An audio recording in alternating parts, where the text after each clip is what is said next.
뱉으면 전부 끝이야. 어제 농사 짓던 인물이 오늘은 독립군이 될 수 있다! 이 말이야!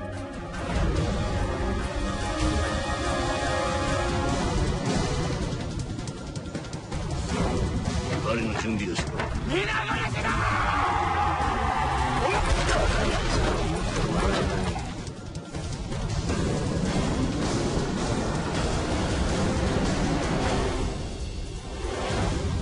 の DHC を謝罪したんですか。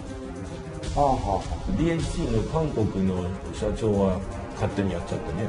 いや、このままこれ河野談話みたいなもんです。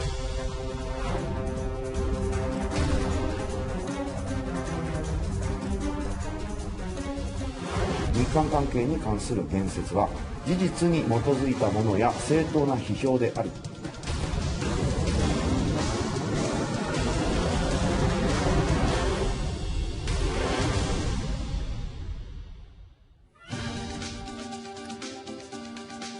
먼저 이 얘기부터 해보겠습니다. 죽음의 골짜기로 일본군을 유인해서 독립군 최초의 승리를 거둔 이야기 영화 봉오동 전투입니다. 일본의 보복으로 시작된 이 한일 경제전쟁, 이 미묘한 시기에 이 영화에 많은 관심이 쏠리는 건 어찌 보면 당연할 것 같습니다. 장혜찬 평론가님, 아까 이해찬 대표의 얘기도 있었는데 먼저 과거 봉오동 전투와 관련된 영상 먼저 보고 오겠습니다.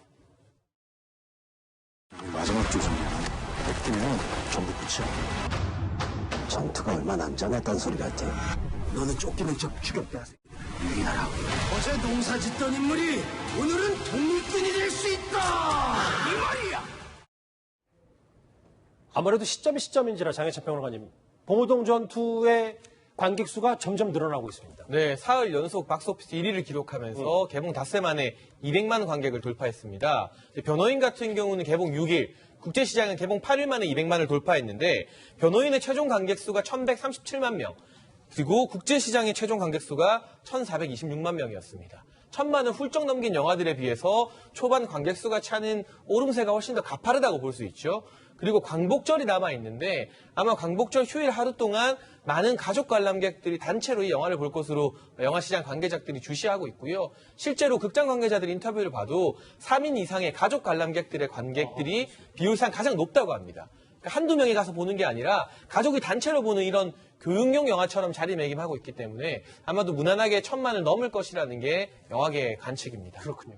앞서 말씀드렸던 대로 이 죽음의 골짜기라 불렸던 이 중국의 두만강변의 봉오동의 승리를 이 영화는 다루고 있습니다. 그런데 왜 하필 봉오동이었을까요?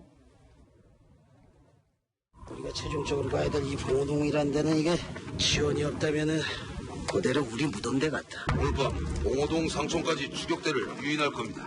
한 번에 모를 방법이 딱 하나 있디. 섭외하지 말라. 하든 거 그대로 돌려주는 거니까. 하정대 국장, 같이 보시면 독립신문 호에 이 한 줄밖에 없다 그러더라고요. 이 봉오동 전투에 대한 기록이. 네. 근데 어떻게 일본의 정규군을 독립군이 처음으로 이기게 된 겁니까? 사실은 이제 우리가 일제시대 때 일제가 통치를 한 곳은 우리 한반도거든요. 그런데 거기에 이제 독립군들은 만주 지역에 있었습니다. 바로 두만강을 건너서. 저기 지금 이제 봉오동은 왕청현이라고 하는 중국 바로 두만강하고 바로 붙어 있는 지역이거든요. 거기에 원래 독립군들이 활동을 하고 있었는데 두만강을 건너와서 이제 일본군 파출소로 습격하고 하니까 드디어 추격대, 즉 두만강을 건너는 월강 추격대를 바로 구성을 해가지고 이제 일본이 추격을 하러 온 거죠. 오니까 거기 계속적으로 봉오동이 상당히 깊은 골짜기예요. 그 안으로 계속적으로 후퇴하는 척하면서 계속적으로 뒤로 가다가 드디어 가장 안쪽까지 왔을 때 삼면이 완전히 산 봉우리로 둘러싸여 있는 지역이거든요. 거기까지 왔을 때 집중적으로 공격을 해가지고 거기에 지금 저게 120명이라고 독립신문에 이렇게 되어 있는데 실제로는 157명이 사망했고 거기서 다친 일본군만 해도 한 200명 된다고 그럽니다. 그런데 우리 독립군은 4명만 사망했다고 그러니까 엄청난 대첩이었던 거죠. 그러네요. 그런데 봉오동 전투하면 우리가 대체적으로 알고 있는 분이 홍범도 장군인데 예. 홍범도 장군이 그때 일본 정규군들이 그렇게 무서워했습니까? 그때 당시에 이미 홍범도 장군이 저 봉오동 전투가 있기 전에도 60여 회에 걸쳐서 같이 교전을 했는데 교전할 때마다 이겼기 때문에 이미 그 일본군 사이에서도 조심해야 된다 하는 얘기가 있었고 그때 당시만 해도 1920년대 초기에는 1919년에 우리가 김이 3.1 독립운동이 있었지 않습니까? 그렇죠. 그래서 그 이후에 일본이 상당히 한편으로는 문화정책을 실시했거든요. 그래서 만주 지역에는 우리의 독립군들이 많이 활동을 하고 있었습니다. 그러니까 홍범도가 이끄는 대한독립군 그리고 김좌진 장군이 이끄는 북로군정서군 이렇게 해가지고 청산리 대첩, 봉오동 전투 이런 것들이 1920년대에 모두 일어나는 그런 큰 싸움이고 거기서 큰 승리를 거두게 된 겁니다. 오랜만에 국사책 좀 현대사 보는 느낌도 들고 알겠습니다. 영화 그런데 이 봉오동 전투에서 독립군의 승리를 더욱 빛나게 해준 배우들은 또 있습니다.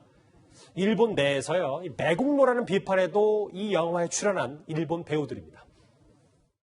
狩りの準備をしろ。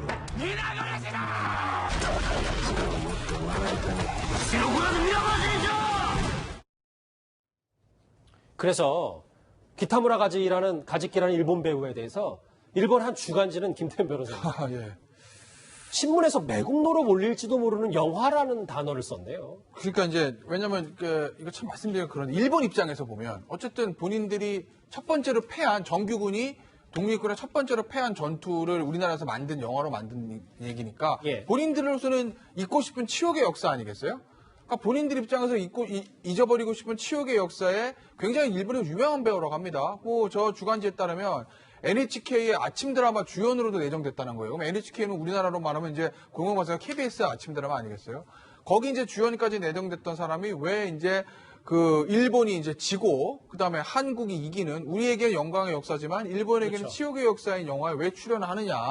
당시 이 영화 출연하면 일본에서 굉장히 연예계 활동할 때 좀 지장을 받을 수 있다. 뭐 이런 얘기를 했다고 하는데 그래서 어쨌든 저 배우의 물론 저 영화 출연할 때 당시에는 지금과 같이 우리나라와 일본의 관계가 굉장히 나빠질 거라고는 생각은 못 했겠죠. 그럴 수 있죠. 당시에는. 뭐 그렇긴 하지만 어찌됐든 간에 저 배우가 저 영화가 출연 제의가 왔을 때 소속사에서 말렸다고 하거든요. 그런데도 아예 작품을 거절하는 것은 안 된다라고 해서 본인이 출연을 강행했다고 하네요. 이렇게 자국의 여론의 비판을 감수하면서도 역사적인 사실을 함께했던 이 봉오동 전투의 일본 배우들과는 달리 논란의 화장품 브랜드 일본의 DHC는 DH 코리아에 대해서도 오늘 비판했습니다. 그 목소리부터 먼저 들어보시죠. 韓国の DHC は謝罪したんですか？謝罪しちゃった。まあ、本来は謝罪する必要ないんでしょうけどね。 DHC の韓国の社長は危ないね、それじゃね。勝手にやっちゃってね。いや、このままこれ河野ダンマイみたいなもんよ。違いますすごい例えですね、ケントさん。 어제 저희가 뉴스탑10 시간에 DHC 코리아가 사과했던 사과문을 보여줬는데 그게 지금 다 저 말 들어보니까 소용이 없게 됐어요. 그렇죠. 그 DHC 본사가 아니라 DHC 코리아 그렇죠. 그러니까 한국 지부가 사과를 했는데 근데 이게 고노다마 같다고 얘기하지 않았습니까? 그러니까 뭐 해서는 안 되는 걸 했다, 내지 아무 소용 없는 걸 했다는 그런 얘기를 하고 있는 것 같습니다. 근데 그렇다면 DHC가 도대체 왜 이럴까? 그러니까 일단 회장이 굉장히 극우 성향 사람이라는 것이죠. 그렇다면 기업이 어떤 정치적인 색깔을 띠는 게 굉장히 위험하지 않습니까? 근데 그럼에도 불구하고 회장의 어떤 극우적인 성향을 따라서 이런 방송을 한다는 건 이 기업이 정말로 수직적인 그런 기업이구나. 플러스 기업이 어떤 오너나 회장의 그런 위중을 반영하는 것과 더불어서 그렇다면 이윤을 추구하는 데 도움이 되니까 이렇게 하겠죠. 그러니까 DHC 전체 뭐 매출 시장 정도 한 1조 규모 정도 된다고 합니다. 그 중에서 대한민국이 차지하는 게 한 100억 정도 된다고요. 그러니까 1%에 지나지 않는 거예요. 근데 이렇게 뭔가 극우 방송, 한국 때리기를 함으로써 일본 내 수익이 지금 매출이 굉장히 올라가고 있다고 합니다. 그게 100억보다 더 올라간다고 얘기를 하거든요. 네, 그렇다면 이제 이들 입장에서는 이게 광고인 것이죠. 그러네요. 듣고 보니까. 일본 DHC 텔레비전의 적반하장은 계속되고 있습니다. 자신들의 방송 내용이 정당한 비평이라는 건데요. 같이 들어보시죠. 1951年から韓国は竹島を勝手に自分のものにすると。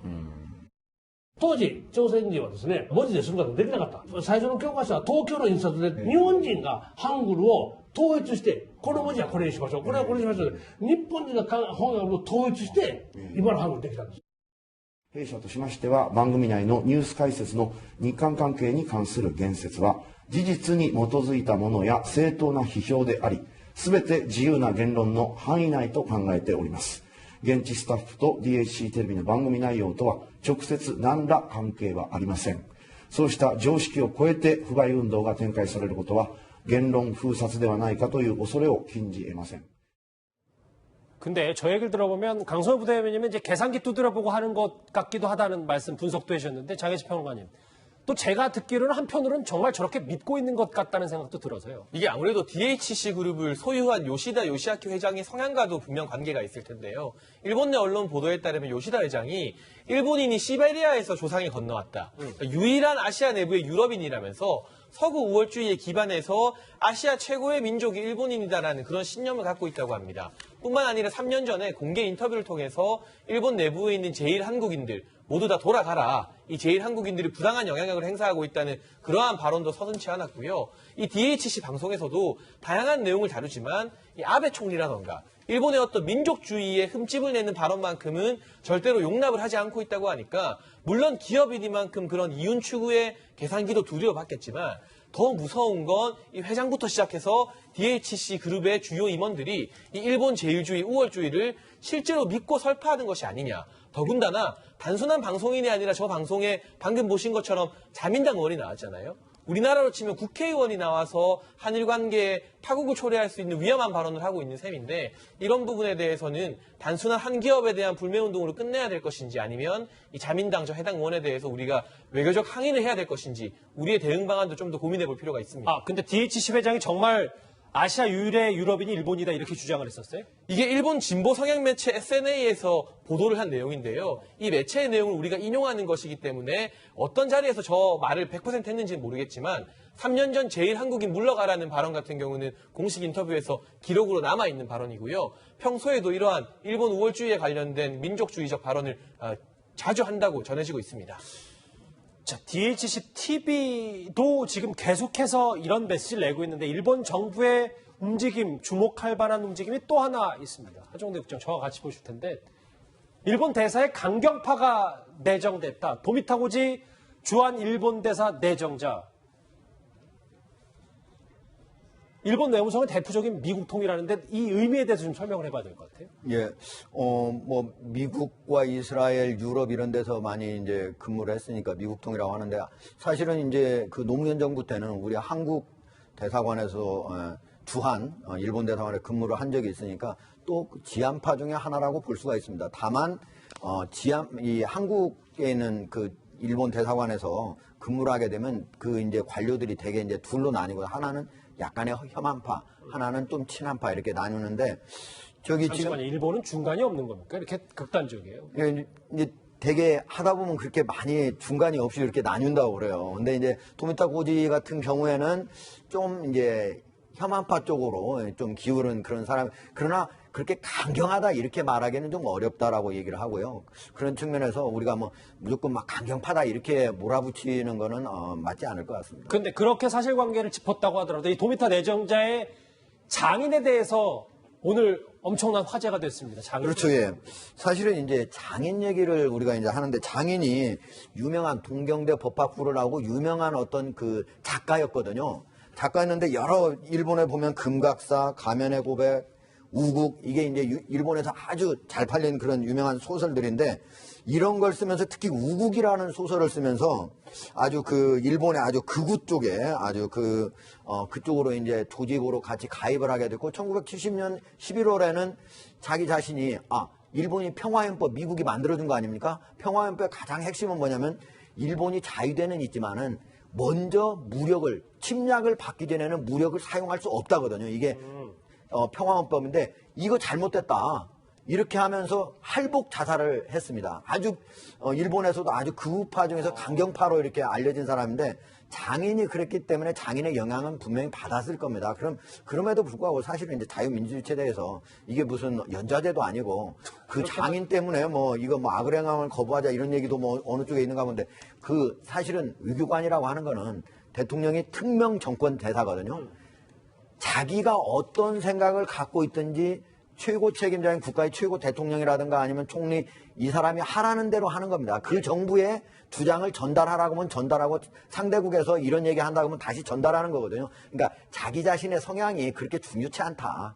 그리고 또 그렇게 장인이 그랬다고 해서 이 사람조차도 극우 혐한파다. 이렇게 규정하는 거는 저는 사실관계에 맞지 않다. 이렇게 근데 말합니다. 하나 짧게 여쭤볼게요. 예. 반대로 우리가 지금 이 미묘한 시기에 만약에 지금 주 1대사, 우리 일본 주재 주 한 대사를 바꾼다고 가정을 하면 예. 우리는 그래도 좀 지일파를 보낼 것 같다는 생각도 있는데 그러니까 일본 내부에서도 사실은 이제 가나스키 겐지라고 이분은 이제 지금 이제 도미타 고지 대사 같은 경우에는 1981년에 위교부 처음 들은 사람이거든요. 근데 이제 가나스키 겐지는 83년에 들어왔는데 2년 후배긴 한데 이분이 좀 친한파이면서도 이번에 이 문제를 좀 한국하고 일본이 좀 대화를 통해서 그러니까 협상을 보통 통해서 상황이 아니니까요. 좀 잘 해결할 수 있는 적임자 아니냐 이런 얘기가 있었는데 그 내부에서 좀 뭐 후배다